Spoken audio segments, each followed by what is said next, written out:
Hi guys, welcome back to a new episode of Crazy Gamers. Today in this video, I'm gonna show you how you can sign up for your Candy Crush Saga's account. Keep watching the video till the end. To sign up for your Candy Crush account, firstly go ahead and open up your Candy Crush application. Click on Accept to accept the terms and conditions of Candy Crush Soda Saga. Tap on Play Before option. On the next page, click on Sign up with email.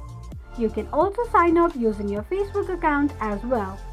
Now enter your email address and create a password for your Candy Crush account. Tap on an eye icon to check if you have entered your password correctly or not.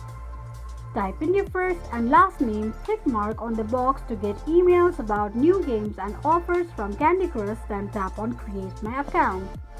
This is how you can sign up for your Candy Crush account quickly and easily just in few steps. If you have any thoughts or queries, let us know in the comment section. Don't forget to subscribe to our channel. Also press the notification bell icon so that YouTube will notify you whenever we post a new video. I hope this video was helpful to you. Thank you so much for watching.